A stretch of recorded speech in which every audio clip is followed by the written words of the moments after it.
So I was the most obedient statist, and this might sound surprising to a lot of you. In fact, there's some other things that might be surprising, such as the fact I was perhaps once heavy as a child, wasn't always this skinny, and I lost weight over time through nutrition and through learning about health, and that changed my whole worldview as well.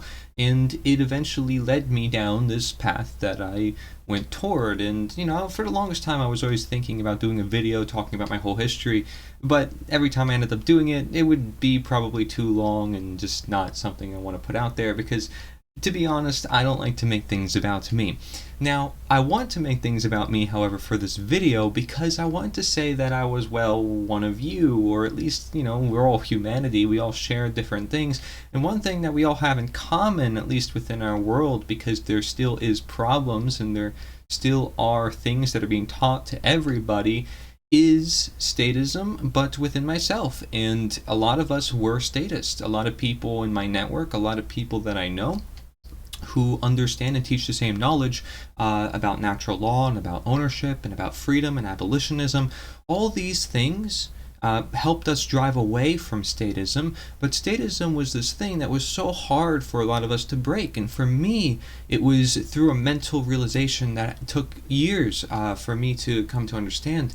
And I think a lot of people, it takes that amount of time, but keep in mind, I'm also a young individual, so I wouldn't expect anybody of an older age to come to the same conclusions as me faster than me. And even if I present them all the information in the world, it still may be not enough, depending on where they are currently. And I always say, there's this process. You go from left versus right to libertarian to minarchist to anarchist, right? And again, I use the word abolitionist to make my intentions clear, and I'm going to get into that. But ultimately, what really drove the path for me, because it was questioning, and I talk about how it's sort of a natural truth journey, because I always questioned everything in my life. When High Impact Flicks made a video titled 5 Questions That You Need to Ask Yourself, they were very basic questions. I'll put them on the screen for you. I have them in one of my PowerPoint slides that I did, and these questions really stuck out to me. They were very simple. They were basically simplistic versions of the questions that Larkin Rose created. So I'll put that on the screen as well. And you can see that both these questions are ultimately aiming toward the same ideas, which in the left versus right paradigm, they don't question at all. And I don't disrespect our founding fathers or even the philosophers of the past, a lot of them which thought maybe slavery was natural or that this form of democracy or a republic or anything else worked, because their ideas ultimately still paved the future, and nobody's perfect, and there's always more understanding to be made. And now we live in the age of mass information, where we see and learn from history, where we see what all of them said. We can find any of their works, a library, endless. And I talk about how the internet is this amazing tool in one of my latest videos.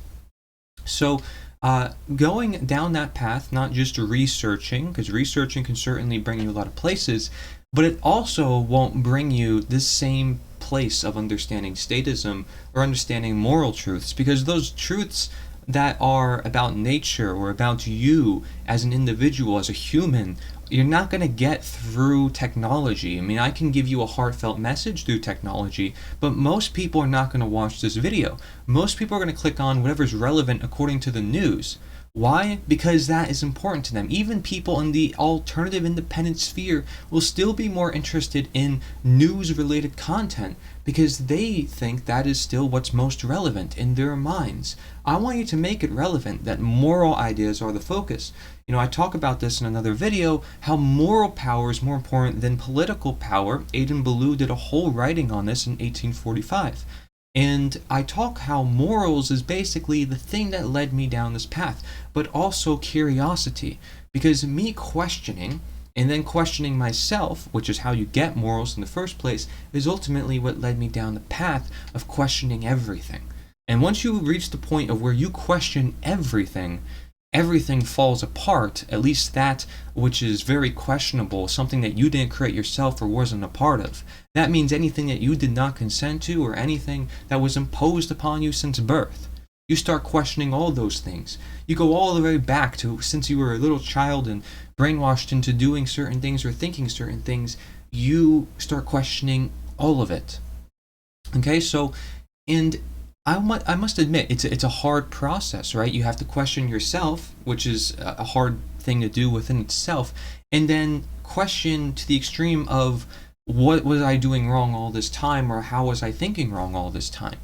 And that is not an easy process, right? If I'm saying, well, there's slavery present and you may have been contributing to slavery and hence violence, it's like, well, gosh, I was partly responsible for creating violence or in condoning violence in some form, and why would I want that? So you get this extreme sense of empathy. It's not objective morality, it's just morality. I want to make that really clear, okay? Because it's just having that conscience of recognizing that you wouldn't want to be hurt, so why do you want to hurt others? Why do you want to steal other people's stuff to make you happy? It just, none of that makes sense. And you start applying voluntarism, you start applying all these ideas that people use on a day-to-day basis but don't apply to politics, and you start applying that to politics. You say, well, yeah, in day-to-day life I make voluntary purchases with the money, with what I earn, and I wouldn't want anybody stealing that from me, so why would I want any money being stolen from other people for programs like benefits or health care and all these other things that are thrown around so the people essentially stay enslaved, so they stay in debt to the system. We need to be willing to give that up. I mean, that even means, like Leo Tolstoy said, that we have to give up our positions if anybody's connected to any position at all enforcing violence, which is at all within the government, which is at all within the system of slavery, right? But that is a system that, again, requires understanding. Am I contributing to violence? How am I? Right? And if you understand that, then you understand what morals you have. If you care about learning that, then you have morals for sure. So my extreme empathy can hurt, just going through that process alone, and then having to deal with other people perhaps who, let's, for example, someone gives me a petition, sign this, you're local to this area, you want to vote for this person to office, and I feel bad in a sense, right, because I want to help this person, but at the same time I also understand at a deeper empathetic level that it's wrong to support such a thing if it's wrong to support any form of violence. Right? So I'm going to use my higher empathy, my higher consciousness to say, sorry, I can't do that, even if I respect the individual and who they are as a human being. And that's where I make the appeal to them as a human being. Lately, I've gotten a lot better with me talking to people because I've practiced. I've put myself out there. I will go to Republican clubs. I'll go to leftist clubs, whatever, if I can find them. And I will talk to people, and I'll have an open mind, and I listen, and then I speak when necessary, and I keep it open-minded. And then I say certain things because I know it's going to attract certain people who at least have an open heart, an open mind, to look into this knowledge, because it's not for everybody. It's definitely not for everybody. And I know that my content's not always for everybody. A lot of people said to me, your content is very complex and sometimes it's too hard for the average person. Like, I get that. And that's why I have a variety of content too. But we have to hold everybody accountable, right? The vegans and the extreme moral objectivists and the people who are the limited philosophy, take things through their lens of how they view philosophy. And then you have all these different groups of people, and then people who want to debate all day on the internet, and then people who want to just do political activism and vote people in office, and that's all the action they do. These are all different types of groups of people. I can sit back and say, well, since I have an open mind and I'm willing to converse with any of them and all of them and be within their communities, that I can see all their perspectives and where and when to fit in. Where's my place, essentially. And that's not to say, well, you should become a politician and try to buddy up with everyone. Again, you have to have your moral empathy lead the way. You realize that these are other human beings. Doesn't matter if they're in government. These doesn't even matter what they did in the past. Let's put that past behind us. Let's move toward the future. Okay, we can't just brand someone as like, oh, you're a traitor to the country. You need to be hung for blood. Like, that doesn't help anybody. You need to lead with your morals and show it by example. And hanging somebody, I'm sorry, is not an example. I know our founding fathers said, hang the tyrants with blood. Do you think that is something that we should do in the 21st century? What do you think is going to be the result of that? And you say, well, the media is going to twist everything no matter what. Sure, but that's why then we promote independent media. So just promote what you know to be good, what you know to be generally moral, and add more of that into your life, the same way you do with nutritious foods or foods that you know your body likes.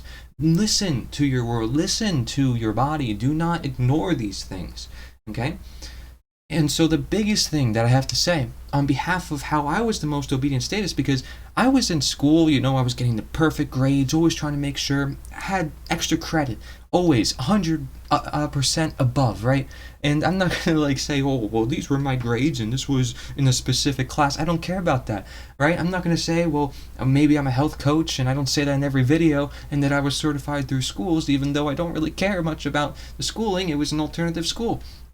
But, they do a good job in integrative nutrition. It's a great school. And if anybody likes health coaching and doesn't want to become a doctor for 8 years, and in 1 year they want to help people and be able to, then great, But again, if it's basic knowledge, human knowledge, then do you really need a degree to do that? And there's a lot of reasons why I didn't go down the doctor path, even though it was sort of my calling per se, or even the inventing path, which was one that I've always held as a child, which was to invent things. But hey, am I not doing that right now by making a video? See, we cannot limit our minds, not at all.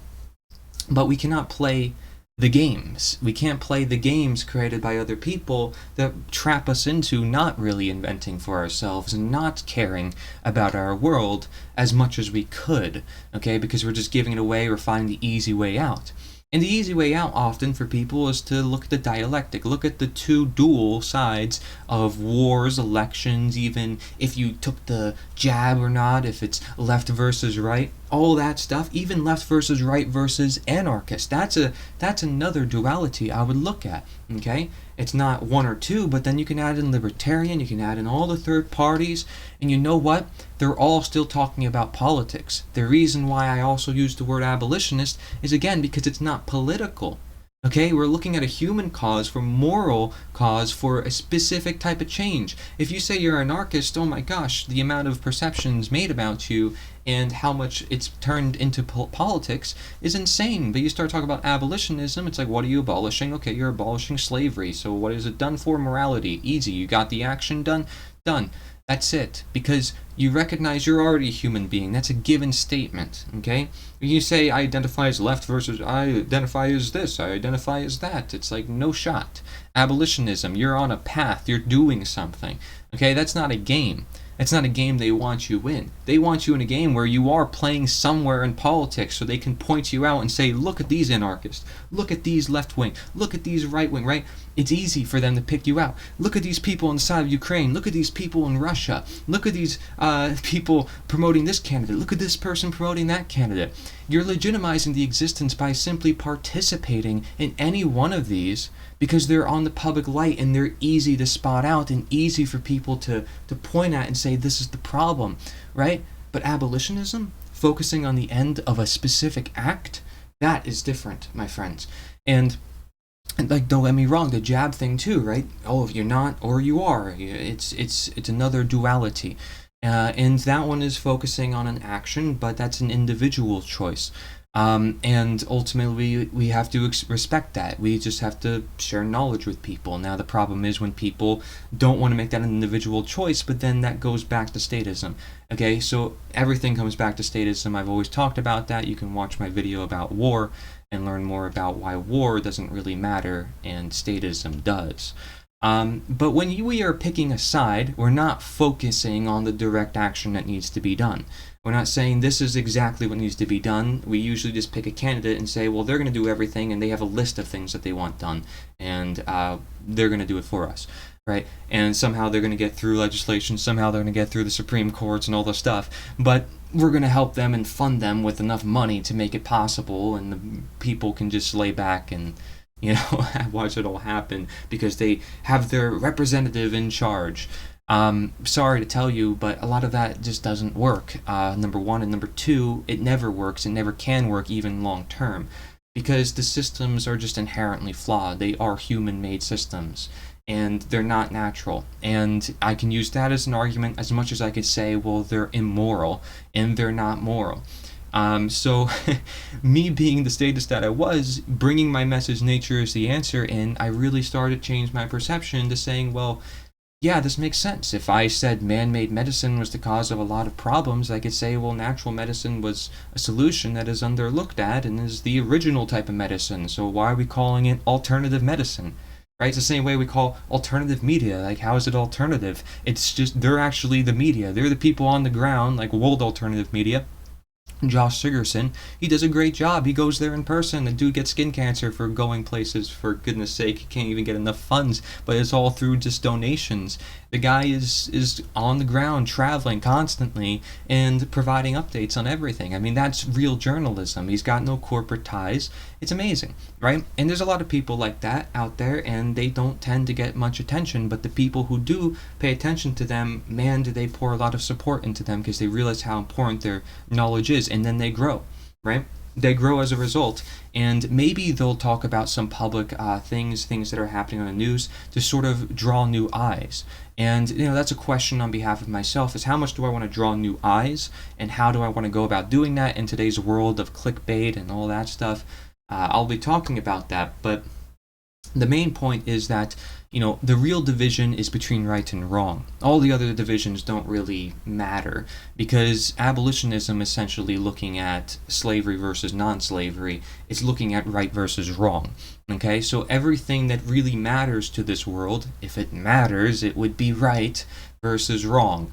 So it is the core to everything, and again, it doesn't have to be objective standards. It's just basic, simple, general morality that everybody can share, such as the fact that violence is wrong. The last thing that the elites would want, the people who want to be in charge, right?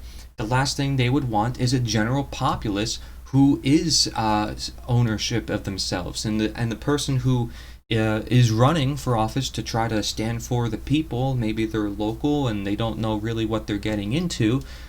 I have talks with them too about some of this, and they're new to it, and some of them come back to me later on and they say, well, hey, I didn't forget, that conversation, because that conversation that you have with them, somebody who never heard about statism and this worldview and brought more morals into the view, they're going to remember it for the rest of their life. I mean, it's going to be a powerful conversation. Me having a video to somebody like that may not be as powerful as somebody in person talking about it. That's why I'm willing to talk to anybody about it.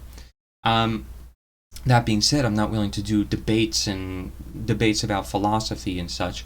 I'm not into that, and why I sometimes will get defensive on those regards, because I just want to focus on the knowledge. I'll even go as far as to say I'm non-biased when it comes to politics, because I'm just a teacher, and teachers should be non-biased, right? They should just care to teach the knowledge, and that's it. So, but we're all teachers, essentially, and there are things that we do have to conclude on. We can't just stay completely centrist. I have a video about that too. The last thing they want, though, is people thinking for themselves. If somebody, like I said, is running for office, and there's somebody who's an everyday person, and they want the best for people, they want people to be self-ownership, but by running, they're kind of counterintuitive to that. But if they empower the people directly, and don't do it through legal means, and do it through the moral means, then it's totally different, right? They're being a leader, they're showing through example, they're showing through their voice, and they're not doing it through a political system, which again plays their game and legitimizes their existence, which their existence literally depends upon being owned, having ownership over you. So if their existence literally depends upon ownership upon you playing into their game of who gets to be the owner does not help the situation at all if you want people to have self-ownership.